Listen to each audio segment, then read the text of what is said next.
सच और क्या है झूठ, बात करेंगे हम दो टूक। नमस्कार, दो टूक में आपका स्वागत है। मैं हूं अशोक श्रीवास्तव। तो दिल्ली नगर निगम चुनाव के नतीजे आज आ गए और चुनाव के नतीजे जो एक्सपेक्टेड लाइंस थी, जिस तरह के लगातार कयास लगाए जा रहे थे, ये नतीजे लगभग उसी लाइन पर आए। भाजपा ने एक बार फिर से दिल्ली नगर निगम में बड़ी जीत हासिल की है, ऐतिहासिक जीत भी कह सकते हैं, क्योंकि बीजेपी ने तीसरी बार लगातार नगर निगम जीता है, यानी कि हैट्रिक बनाई है। इन चुनाव की एक खास बात यह भी रही कि आम आदमी पार्टी, जो कि 2015 के विधानसभा चुनाव में 67 सीटें जीती थी, वो महज 50 से भी कम सीटों में सिमट कर रह गई दूसरे नंबर पर। और इस चुनाव की तीसरी अहम बात यह कि कांग्रेस दिल्ली में अभी भी तीसरे नंबर की प्लेयर बनी हुई है। हालांकि ये लोकल बॉडी चुनाव थे, लेकिन दिल्ली के चुनाव की अपनी अहमियत होती है। दिल्ली के चुनाव हमेशा खास होते हैं, क्योंकि दिल्ली देश की राजधानी है और यहां होने वाले चुनाव पूरे देश को एक मैसेज देते हैं। और इसलिए दो टूक में आज हम दिल्ली चुनाव पर खास तौर से बात करेंगे। और जैसे मैंने कहा कि इन चुनाव की खास अहमियत इसलिए भी है क्योंकि 2015 में जिस तरह से आम आदमी पार्टी का उभार हुआ था, क्या आम आदमी पार्टी आखिर क्यों उस उभार को बरकरार नहीं रख पाई है, और क्या आम आदमी पार्टी जो है वो लगभग धीरे धीरे जो है वो जनता की नजरों से गिरती जा रही है। और बड़ा सवाल दो टूक में आज ये भी है कि बीजेपी क्यों तीसरी बार लगातार एमसीडी में जीती, जबकि बार बार कहा जा रहा था कि एमसीडी में जो बीजेपी के पूर्व पार्षद थे, उनके कामकाज से दिल्ली खुश नहीं थी। बड़ी बात आज की दो टूक में यह भी है कि कांग्रेस आखिर क्यों दिल्ली में अपना रिवाइवल नहीं कर पा रही है। तो दो टूक में इससे जुड़ी हम तमाम चर्चा करेंगे। जो दो सवाल हम उठाएंगे आपके टेलीविजन स्क्रीन पर आ रहे हैं। हमारा आज का पहला सवाल, दिल्ली नगर निगम चुनाव नतीजों का क्या है संदेश। जी हां, देश के लिए, दिल्ली के लिए क्या बड़े संदेश हैं जो दिल्ली के इस चुनाव नतीजों से हमारे सामने। आज का दूसरा सवाल आपकी टेलीविजन स्क्रीन पर आ रहा है। हमारा आज का दूसरा सवाल, दो टूक का आज का दूसरा सवाल, क्या दिल्ली के नतीजे आम आदमी पार्टी के अंत की शुरुआत है। यह सवाल खासकर इसलिए क्योंकि जैसा मैंने कहा 2015 में जिस शानदार तरीके से दिल्ली में आम आदमी पार्टी आई थी और पूरे देश की राजनीति में छा जाना चाहती थी, आज वही दिल्ली में भी जीत के लिए तरस रही है। हमारे साथ दिल्ली स्टूडियो में 3 मेहमान मौजूद है। परिचय करा दे, नवीन कुमार है हमारे साथ, बीजेपी के स्पोक्स पर्सन है। हमारे साथ प्रदीप भंडारी है। प्रदीप भंडारी जन की बात जो टेलीविजन है, जन की बात से जुड़े हैं, उसके सीईओ हैं। हमारे साथ तीसरे मेहमान सुलेमान खान है, कांग्रेस के स्पोक्स पर्सन। आप तीनों का बहुत बहुत शुक्रिया। इससे पहले कि मैं चर्चा आगे बढ़ाऊं, मैं आपको बता दूं कि आम आदमी पार्टी को हमने इस बहस में निमंत्रण दिया था। हम चाहते थे आम आदमी पार्टी आए और इस डिबेट में हिस्सा ले, लेकिन हर बार की तरह आम आदमी पार्टी इस बहस से भी भागती हुई दिख रही है। मैं नवीन जी सबसे पहले आपके पास आता हूं। क्या मायने हैं इस चुनाव के, इन नतीजों के? क्योंकि मैंने शुरू में कहा एमसीडी में आप लगातार 2 बार बीजेपी थी और बार बार कहा जा रहा था कि जो आपके पार्षद हैं, लोग उनके कामकाज से खुश नहीं है। उसके बावजूद अगर बीजेपी जीती है तो आपके लिए क्या मैसेज है? देखिए, 2 बड़ी महत्वपूर्ण बातें हैं। पहली बात तो ये है कि दिल्ली में जो भारतीय जनता पार्टी के निगम पार्षद थे, उन्होंने काम किया। एक ऐसा माहौल बनाने की कोशिश की गई कि वो भ्रष्ट हैं, निकम्मे हैं, उन्होंने काम नहीं किया। लेकिन दिल्ली नगर निगम में स्कूल बने हों, दिल्ली नगर निगम के पार्क बने हों, दिल्ली नगर निगम के एलईडी बल्ब लगे हों सड़कों पर, या फिर सड़कें बनी हों। दिल्ली में नगर निगम के पास 20% से भी कम सड़कें हैं। बाकी सड़कें दिल्ली गवर्नमेंट के पास हैं, या फिर कुछ सड़कें नेशनल हाईवे की निकलती हैं, वो केंद्र सरकार के पास है, पीडब्ल्यूडी के पास है। हमने जो लोगों के सीवरेज प्लांट लोगों काम नहीं करते, वो लोग समझते हैं कि शायद दिल्ली नगर निगम की देन है, जबकि वो दिल्ली ड्रेनेज सिस्टम दिल्ली सरकार के पास है। दिल्ली सरकार, हमने भ्रष्टाचार के कुछ आरोप लगे कुछ पार्षदों पर, लेकिन उसके बाद भी बड़ा निर्णय लिया कि दिल्ली के पार्षदों को बदल दिया। मैं इसी पर लेकिन आपने दूसरी बात भी आपने पूछी, वो भी बतानी बहुत जरूरी है, क्यों आए। दिल्ली में देश भर का हर आदमी दिल्ली में आकर के रहता है। दिल्ली में देश भर में जो पिछले 3 वर्षों में केंद्र सरकार ने काम किया है, बड़े महत्वपूर्ण काम किए हैं। 16,000 गांव ऐसे थे जिसमें बिजली के बल्ब नहीं टिमटिमाया था, वो नरेंद्र मोदी की सरकार ने किया है। गरीबों की, मध्यम वर्ग की बात करने वाली, सोचने वाली जो सरकार है, उसकी बदौलत दिल्ली की जनमानस का विश्वास भाजपा पे और केंद्र सरकार पर। एक मिनट आता हूं। आप कह रहे हैं कि आपकी उपलब्धियां थी, मैं उस पर बात करूंगा, लेकिन उससे पहले बता दूं हमारे साथ मुंबई से इस वक्त मयंक गांधी जुड़ चुके हैं। मयंक गांधी आम आदमी पार्टी के बड़े नेता थे और इस्तीफा देकर के आम आदमी पार्टी में जुड़े थे, और डॉक्टर हैं और इस्तीफा देकर आम आदमी पार्टी में जुड़े थे, लेकिन आज वो अरविंद केजरीवाल के कामकाज से साफ तौर पे नाखुश है और आज की जो चुनाव जो नतीजा है उस पर भी उन्होंने बहुत तल्ख टिप्पणियां की हैं। मयंक जी, आपका शुक्रिया हमारे साथ जुड़ने के लिए। मयंक जी, क्या लगता है आपको, कहां चूक गई आम आदमी पार्टी? मुझे लगता है कि जब 67 सीट आई 2015 में जी और दिल्ली इतनी जोर से जीत गई, तो इनकी महत्वाकांक्षा ये हो गई कि अब मैं पूरा भारत जीत लूं। तो हमने दिल्ली को छोड़ के बाकी के प्रदेश में घूमने लगे, एमएलए वगैरह, और दिल्ली के जितने भी सवाल थे उसके ऊपर बिल्कुल ध्यान नहीं दिया।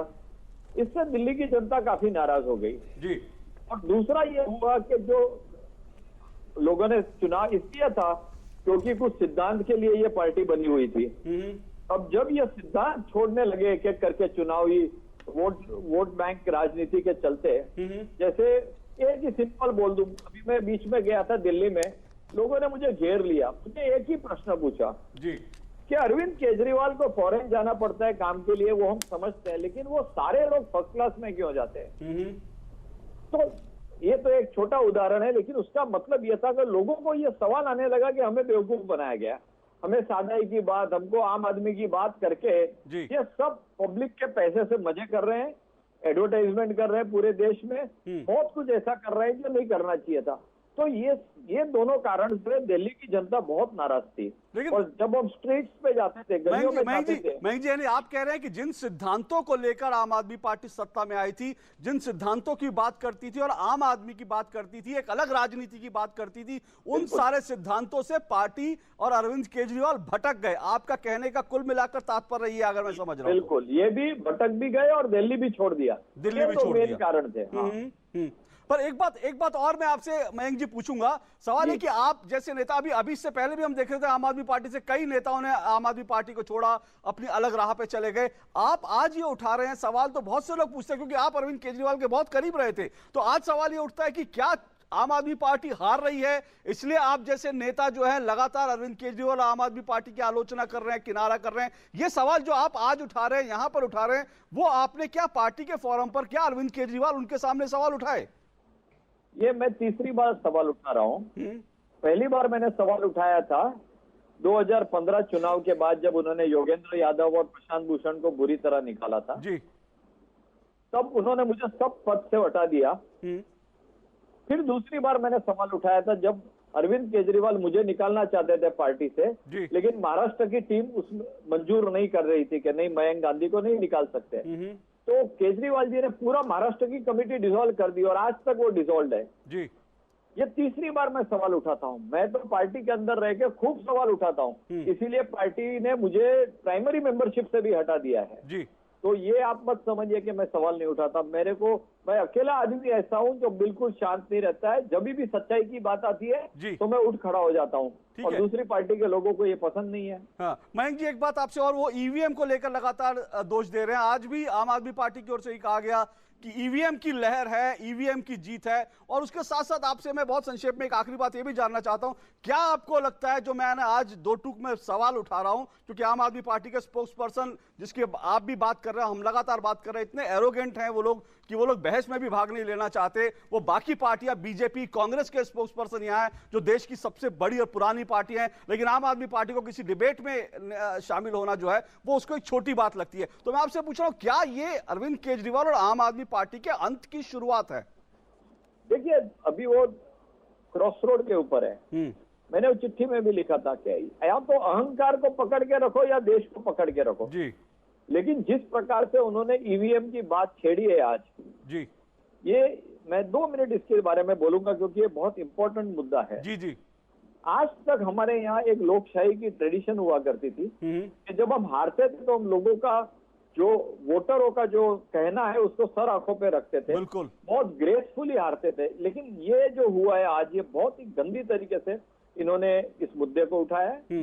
दूसरा, ये ईवीएम वाला जो मामला है ये शॉर्ट टर्म मामला है जी। जैसे ये झूठे सर्वे बनाते हैं ना जी, कि जिसमें 218 सीट मिलती है, तो ये कितने दिन चलता है, जब तक चुनाव नहीं हो जाता है तब तक जी। वैसा ईवीएम का मामला भी एकदम झूठा है और बहुत छोटे समय में पकड़ा जाएगा कि ये तो सही है। बिल्कुल, लेकिन प्रश्न ये है कि ईवीएम के ऊपर अटैक करना, यानी इंडिपेंडेंट इलेक्शन कमीशन के ऊपर अटैक करना, और लोकशाही का एक बहुत बड़ा पिलर है, उसको आप अपनी छोटी ओछी राजनीति के लिए देश को नुकसान पहुंचा रहे हैं। जैसे उन्होंने सर्जिकल स्ट्राइक में किया था, ये दूसरी बार कर रहे हैं कि देश का जो होने वाला हो, हमारा सपोर्टर हम लोग को थोड़ा सा मिल जाए। ये बहुत बहुत निंदनीय बात है। बहुत बहुत शुक्रिया मयंक गांधी जी, आप हमारे साथ जुड़े। और मयंक गांधी ने जो बात की, मैं आपको याद दिला दूं कि एक और अरविंद केजरीवाल के पूर्व सहयोगी योगेंद्र यादव ने भी आज एक बहुत महत्वपूर्ण बात कही। उन्होंने कहा लोकतंत्र में हार की भी एक मर्यादा होती है, लेकिन उस हार की मर्यादा को भी बार बार अरविंद केजरीवाल तोड़ रहे हैं। बहरहाल आम आदमी पार्टी को चिंतन करना है, क्योंकि जैसे हमने कहा कि ये उसके अंत की शुरुआत लग रही है। मैं इस पर प्रदीप जी से पूछूंगा, लेकिन सुलेमान जी पहले आपसे, आपको क्या लगता है? कांग्रेस रिवाइवल की बात कर रही थी जब राजौरी गार्डन उपचुनाव हुए, तो कांग्रेस इस बात से खुश थी कि दूसरे नंबर पर है, और अब लेकिन एमसीडी चुनाव में एक बार फिर से आप तीसरे नंबर पर हैं, तो कांग्रेस के लिए संकट की घड़ी है दिल्ली में। देखिए, सबसे पहले तो मैं भाजपा के प्रवक्ता यहाँ मौजूद हैं नवीन जी, उन्हें बधाई दूंगा और शुभकामनाएं दूंगा, और उम्मीद करूंगा कि वो आगे एमसीडी में अच्छा काम करेंगे और नरेंद्र मोदी जी जो कहते हैं कि उनके सपनों की दिल्ली बने, वैसे ही बने। बहरहाल 10 साल आपके पास मौका था, पता नहीं किस चीज ने आपको रोका कि 10 साल में आप म्युनिसिपल कॉर्पोरेशन में, एमसीडी में वो सारे काम नहीं कर पाए जिसकी बात आप इस चुनाव में कर रहे थे। ठीक है। जहां तक कांग्रेस का सवाल है, कांग्रेस पार्टी ने आखिरी चुनाव दिल्ली में फुल फ्लेजेड, बाय इलेक्शन की बात नहीं कर रहा हूं, 2015 में विधानसभा का चुनाव लड़ा था, उसमें 9.7% कांग्रेस के वोट थे। ठीक है। अभी तक का जो रुझान मेरी मालूमात में है, हो सकता है ऊपर नीचे हो, 22%, 21 और 22% के बीच कांग्रेस वोट पा गई है। दुगने से ज्यादा वोट परसेंटेज हो गया है, 9.7 से 21 से 22% वोट हो गया। हाँ, सीट्स के मैं मानता हूं कि हमारे पिछले एमसीडी चुनाव में सीटें ज्यादा थी, शायद 75 या 76 थी, और इस बार हमारी 30-32 सीट है। ये बात फिक्र की है, लेकिन अगर आप वैसे फिक्र है कि आपको कि आप तीसरे नंबर पर अभी भी बने हुए, इसकी चिंता है कांग्रेस को? देखिए, हमारे लिए क्योंकि ये जो कुछ हुआ है उसको लेकर बहुत सारी बातें कही जा रही कि कांग्रेस का घर में दरअसल बहुत कुछ सही नहीं था। अगर मैं आज के बयानों की ले लूं तो शीला दीक्षित जी ने जो कहा, अजय माकन जी ने, उससे लग रहा है कि आपके घर में ही कुछ दिक्कत है। देखिए, हमारे लिए सबसे बड़ी मोटिवेशन की बात यह है कि जो हमारे वोटर थे दिल्ली में, जिन्होंने हमें 15 साल तक जिताया, वो लोग हमारे तरफ वापस आ रहे हैं। और एक राजनीति की शुरुआत हुई थी एक करप्शन मूवमेंट के साथ। वो करप्शन मूवमेंट का तो पता नहीं कहां गया, ना बीजेपी का, ना आम आदमी पार्टी का, क्योंकि आज तक लोकपाल भी नहीं बनाया मोदी जी ने। लेकिन एक पार्टी कायम हो गई अन्ना हजारे जी को इस्तेमाल करके, और वो सत्ता में आ गई। इन्होंने यही हमारी मुखालफत में तो जीते ही चुनाव बनाया। आज पूरा विश्लेषण कर रहे हैं। मैंने सिंपल सी छोटी सी बात कही। अच्छा, इंटरनल घर की दिक्कत है, सर, मैं समझ नहीं असल में बात क्या है, मैं आप विश्लेषण तो देखिए, नहीं, विश्लेषण तो एनालिसिस में करता रहूंगा। प्रॉब्लम क्या है कि हम चाहते हैं कि हमारी बात सुनी जाए। और इंटरनल जो पार्टी का आप झगड़े की बात कर रहे हैं, देखिए, शीला दीक्षित जी ने सुबह में कहा कि मुझे कैंपेन के लिए इनवाइट नहीं किया गया, या कैंपेन एग्रेसिव नहीं था। अजय माकन जी ने भी बाद में दोपहर में मीडिया के बंधुओं से कहा, मित्रों से, कि उन्हें ऐसा नहीं कहना चाहिए था, वो मुझे अपना बेटा मानती थी, और अगर वो ऐसा कहती हैं तो अच्छी बात नहीं है। हम ये मानते हैं कि शीला दीक्षित जी, कांग्रेस पार्टी ये मानती है, बहुत सीनियर लीडर हैं, अजय माकन जी दिल्ली के मुखिया हैं, और हम सब उनकी बात मानते हैं और शीला जी का भी आदर सम्मान करते हैं। एक पार्टी में दो तरह के विचार हो सकते हैं। शीला दीक्षित जी समझ सकती हैं एग्रेसिव हो सकती थी राजनीति, अजय माकन जी मुखिया थे, वो क्यों चाहते कि पार्टी का परफॉर्मेंस खराब होता, उनके हिसाब से बेस्ट कैंपेन और बेस्ट स्ट्रेटेजी थी। उस स्ट्रेटेजी में हमें इतनी सीट मिली, हम उसका आकलन करेंगे। एक बात और लास्ट, अजय माकन जी ने तो जिम्मेदारी लेके इस्तीफा दे दिया अध्यक्ष पद से। अरविंद केजरीवाल जी कब इस्तीफा देंगे अपने पदों से? आपको मौका दूंगा मैं जरूर ये सवाल उठाने का, लेकिन प्रदीप बहुत संक्षेप में, मुझे ब्रेक पे जाना है, फिर मैं डिटेल में आपके पास आऊंगा।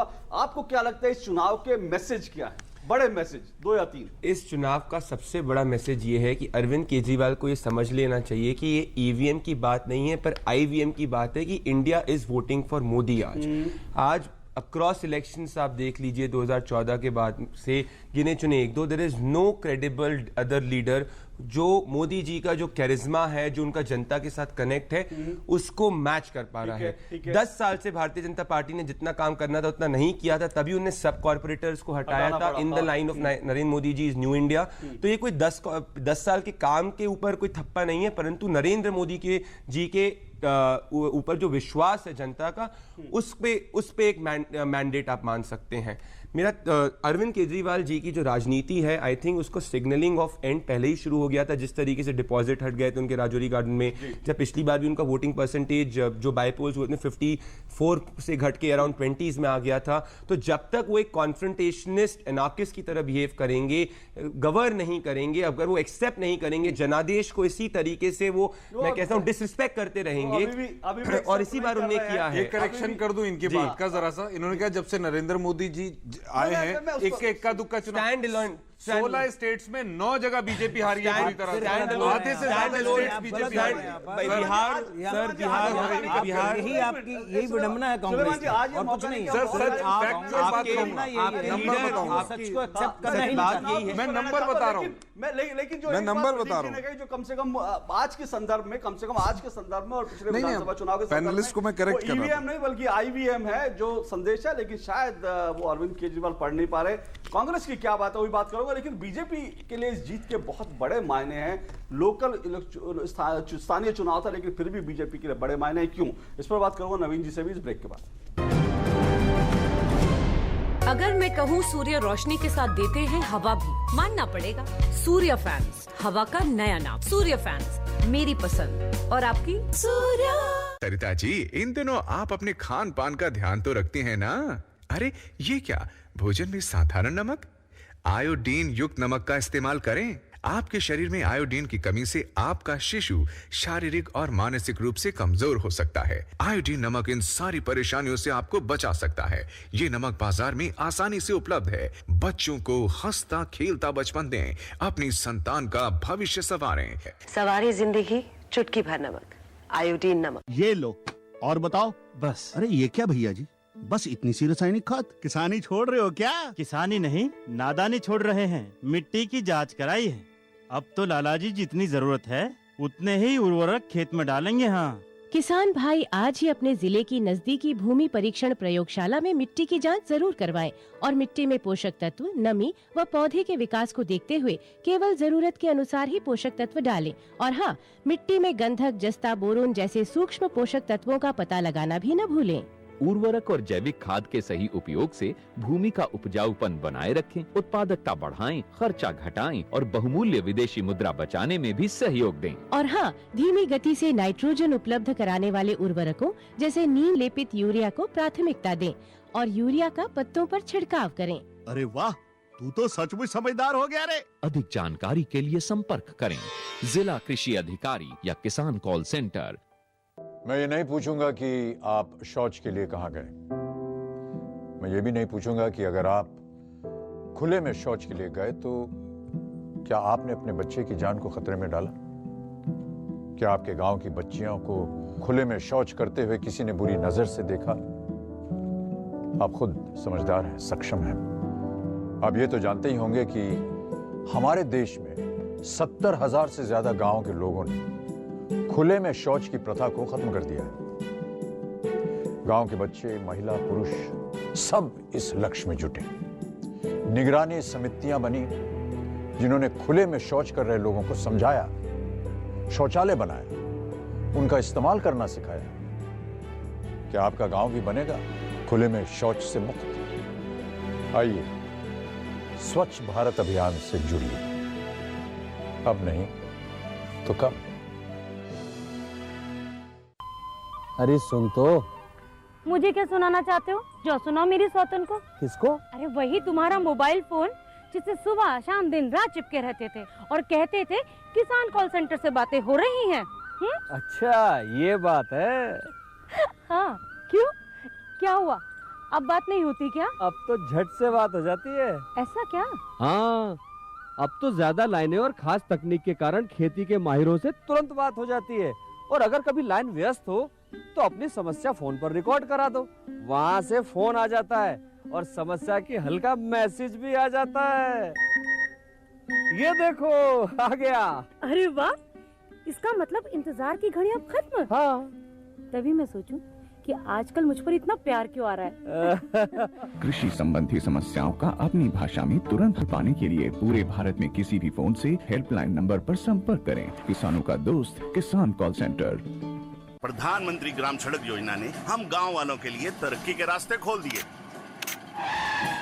सड़क के गड्ढों की फोटो खींच रहे हो? कोई खास बात है क्या? अरे काका, मेरे मोबाइल फोन में मेरी सड़क ऐप है जिससे प्रधानमंत्री ग्राम सड़क से जुड़ी कोई भी जानकारी सरकार तक भेजी जा सकती है। सड़क से जुड़े सुझाव या शिकायत पर सरकार वाजिब कार्यवाही करती है। प्रधानमंत्री ग्राम सड़क से जुड़ी कोई भी बात, मेरी सड़क एंड्रॉइड ऐप अब हर पल मेरे साथ।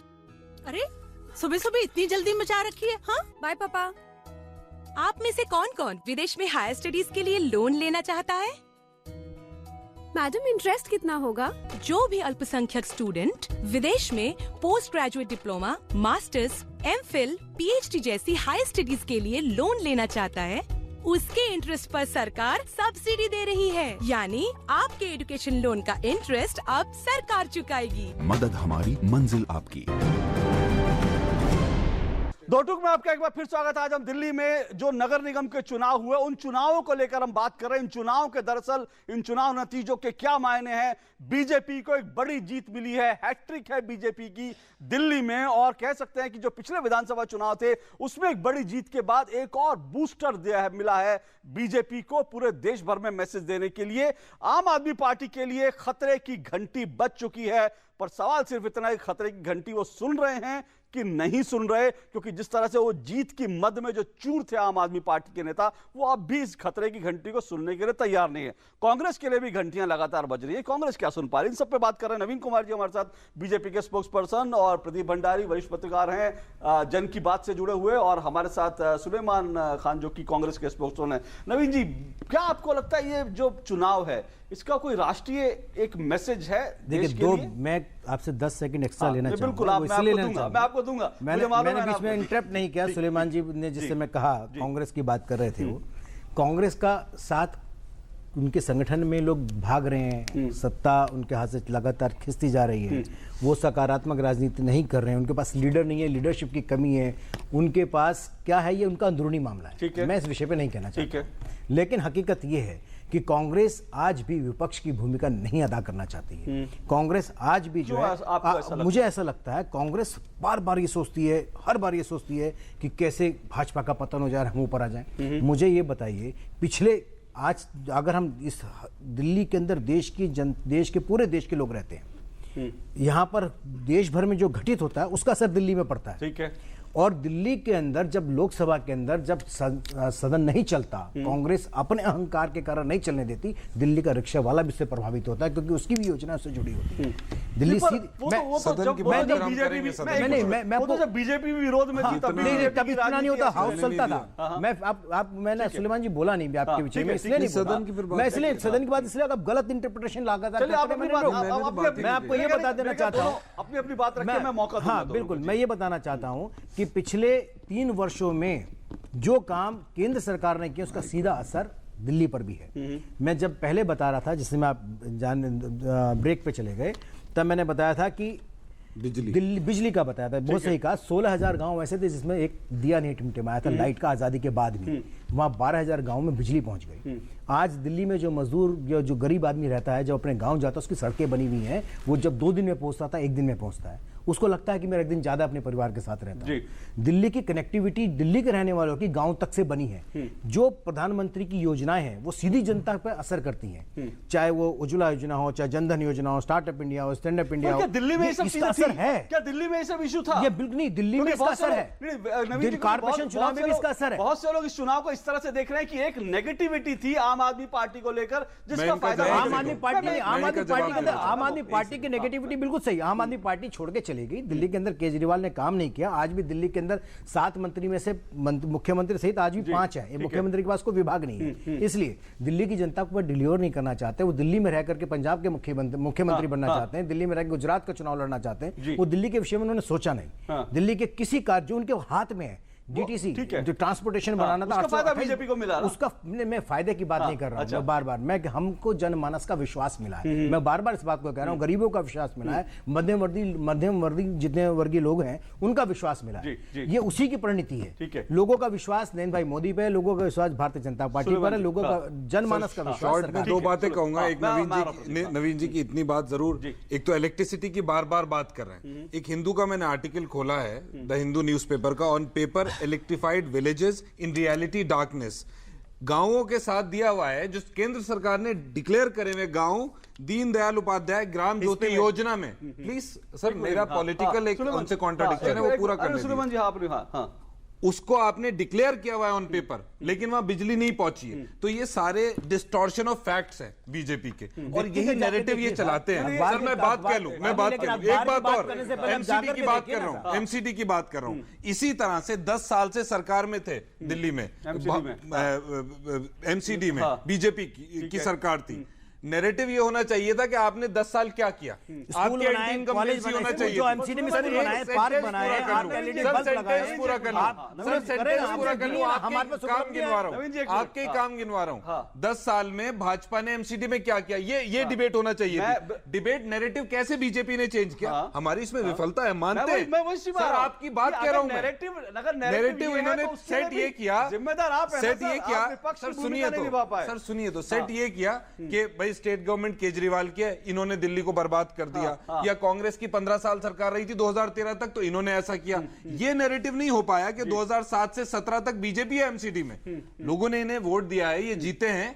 ऐसी क्या बात थी कि एक साल में पिछले तीनों कॉर्पोरेशन में 5-5 बार सफाई कर्मचारियों ने हड़ताल करी, और स्वच्छ भारत अभियान का हड़ताल की क्योंकि दिल्ली सरकार ने दिल्ली नगर निगम का पैसा नहीं दिया। शीला दीक्षित जी ने 900 करोड़ रुपए देना था, नहीं दिया। अरविंद केजरीवाल ने बढ़कर 1200 करोड़ रुपए हो गया, नहीं दिया। बिल्कुल लगातार मांग रहा है, लेकिन इसमें आपकी भी जिम्मेदारी है, बिल्कुल सबकी भी जिम्मेदारी है, आपको भी, सबकी जिम्मेदारी है, मैं क्या कह रहा हूँ, सबकी जिम्मेदारी है। लेकिन प्रदीप जी, क्या आपको लगता है, जो मेरा आज का दूसरा सवाल, आपको लगता है कि ये अरविंद केजरीवाल की जो राजनीति थी, जो आम आदमी पार्टी की राजनीति थी, उसके अंत की शुरुआत हो चुकी है कम से कम? देखिए, अरविंद केजरीवाल जी ने एक स्टेटमेंट दिया था कि ये जो चुनाव होगा ये मेरे एक रेफरेंडम होगा। उन्होंने हर अक्रॉस होर्डिंग्स लगाए थे कि जिसमें सिर्फ केजरीवाल जी की फोटो थी, फिर विजेंद्र गुप्ता, किसी भी दूसरे लीडर के खिलाफ। तो उन्होंने खुद ने ही इम्प्लिसिटली एक्सेप्ट किया था कि ये जो चुनाव है ये रेफरेंडम है हमारे ऊपर। अब वो रेफरेंडम आ चुका है, तो जिस तरीके की वो राजनीति करते आए हैं, जब तक अगर उस राजनीति का टोन नहीं चेंज करेंगे, जो मुझे दिखा नहीं जिस तरीके से वो बाहर निकले, उन्होंने जनता के जनादेश को नकारा, बोला कि ईवीएम में गलती है, तो अगर वो नहीं चेंज करेंगे उसी तरीके से उन्हें नतीजे दिखते जाएंगे। 21 कल एक खबर चल रही थी आम आदमी पार्टी सर्कल्स में कि कुछ 20 विधायक टूटने वाले हैं, उनके लीडर्स को ट्वीट करने लगे बेबुनियाद आरोप। तो बेबुनियाद आरोपों की राजनीति जिसमें सब्सटेंस ना हो, उसको जनता ने इस बार नकारा है। अब मैं एक छोटी सी पॉइंट यहाँ पे करना चाहूंगा, एक पॉलिसी का पॉइंट है, मैं कोई राजनीतिक पॉइंट नहीं बोल रहा, इलेक्ट्रिसिटी की अगर मैं चाहूँ तो एक पॉइंट में बोलना चाहूंगा। इसमें एक बेसिक चीज यही है कि कोई भी एक कॉन्स्टिट्यूशनल मैंडेट के हिसाब से central government only will provide the electricity till कि भैया पोल वहां तक लग गया, उसके आगे जो डिस्ट्रीब्यूशन नेटवर्क होता है वो स्टेट गवर्नमेंट का होता है। इसमें पार्लियामेंट में क्लैरिफिकेशन आ चुका है। सेलिब्रेट देम, ये नहीं बोले कि हमने कराया, लेकिन हम कहते हैं ये नहीं बोले, ये नकारात्मक राजनीति का सरकार की योजना है, दीनदयाल उपाध्याय की, वो केंद्र सरकार की, लेकिन ये दिल्ली में नकारात्मक राजनीति का अंत है। एक बात और सकारात्मक राजनीति नहीं होना चाहिए। और एक चीज छोटा सा पॉइंट, एक पॉइंट 10 सेकंड देखिए, जैसे तरीके से बोले थे नैरेटिव शिफ्ट हुआ, इसके लिए कांग्रेस और आम आदमी पार्टी जिम्मेदार है, क्योंकि बीजेपी ने एक्सेप्ट किया था कि 10 साल में अगर हम वही कॉर्पोरेटर्स को लगा के करेंगे तो हम नहीं जीत पाएंगे। तो हमने खुद नहीं एक्सेप्ट कर लिया और हमने खुद नए कॉर्पोरेटर्स लिया और ये लोग से देखते रह गए। मेरे पास समय बिल्कुल नहीं, लेकिन फिर भी मैं एक बात चलते चलते जनता को जरूर बता दूं। मैं नवीन जी एक टिप्पणी के लिए आऊंगा, लेकिन ये बता दूं कि प्रदीप भंडारी जी की जो जन की बात थी, उन्होंने जो सर्वे किया था इस पूरे उसमें, उनका सर्वे लगभग जो है बिल्कुल उसी तरह के उसके नतीजे आए हैं।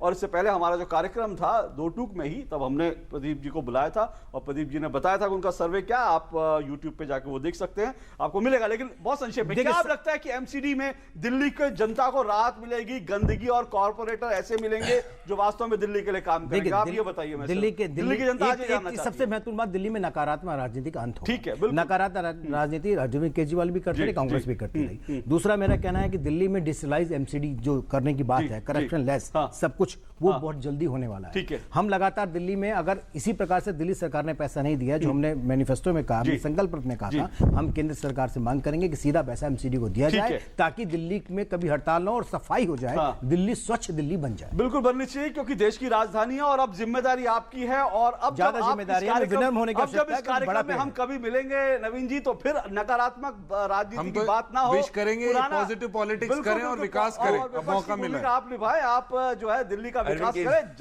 जो जनमत है, जो जनादेश आज वही है। लेकिन आज चिंता का दिन अरविंद केजरीवाल के लिए, अगर वो ईवीएम से ऊपर निकल पाए, बाहर निकल पाए, तो शायद उनको जो है कोई सही रास्ता दिखेगा। लेकिन अभी तक उनकी आंखें फिलहाल बंदी दिख रही है। बहुत बहुत शुक्रिया आप तीनों का दो टूक में शिरकत करने के लिए।